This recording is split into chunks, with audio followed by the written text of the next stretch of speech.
There's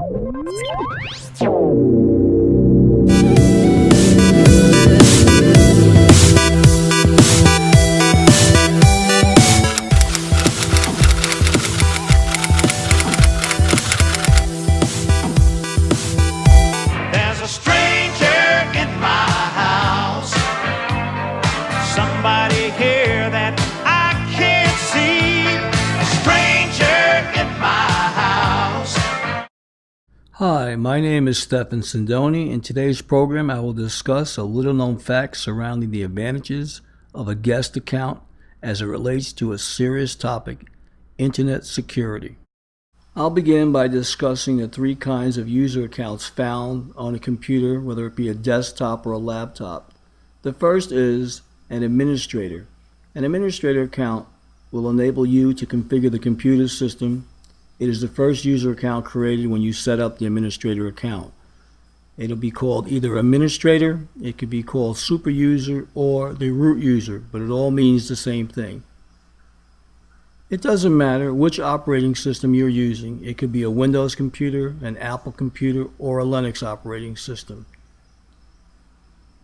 Do's and don'ts when using an administrator account: only access the internet to update the system or to download applications. After setting up the administrator account, I strongly recommend to set up a day-to-day account called the standard account. The standard account will allow you to use the operating system, limiting access to configuration tools. Once doing that, set up the guest account, and the guest account is also a limited user account, which upon shutdown erases all of the information. With a guest account, you simply have to plug in an external hard drive or a USB flash drive, and you'll be able to capture the information. Don'ts: never use Wi-Fi. Wi-Fi is spy-fi. And never use Bluetooth. Bluetooth is also Wi-Fi, which is also spy-fi, and has no password protection.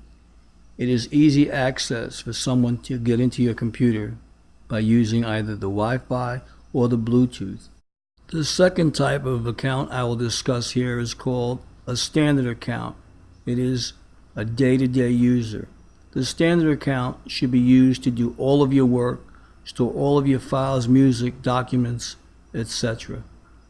Should you need to update the computer and download any software, simply sign out of the account, sign back in as the administrator, and download the software or update to the administrator account.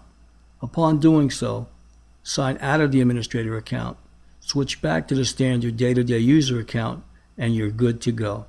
The third type of account is the guest account. A guest account has limited access and has no file storing privileges. Upon shutdown of the computer, all of the information is erased.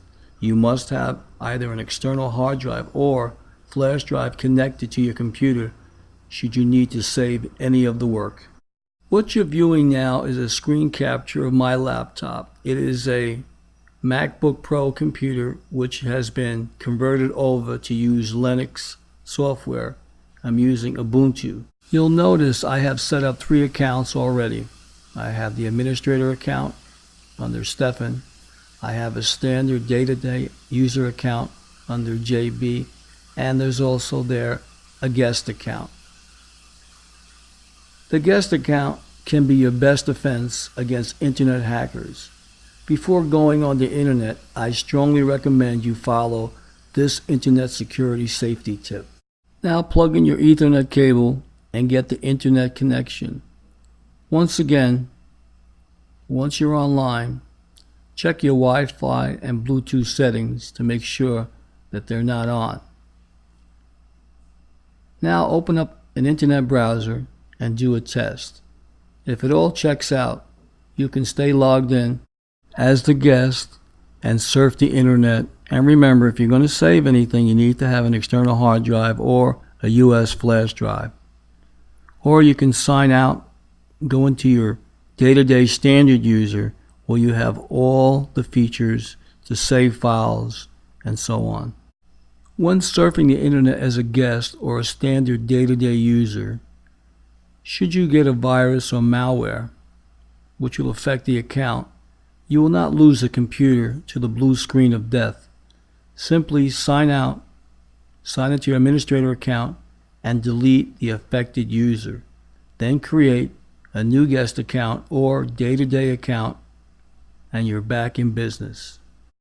An additional tip as a guest account would be when you're viewing a movie or listening to a CD, be signed into your guest account, especially if you're plugged into a power strip and not a wall outlet. Always, without exception, be signed to a guest account when you're watching a movie.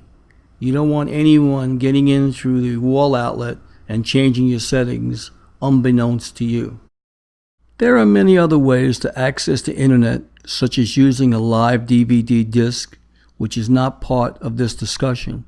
Should you want to know more about things like a live DVD disc or a live anonymous DVD disc to go and browse the internet, then you'll have to go to my site at webflix.com. So till next time, your host, the Webflix Guy. There's a stranger in my house.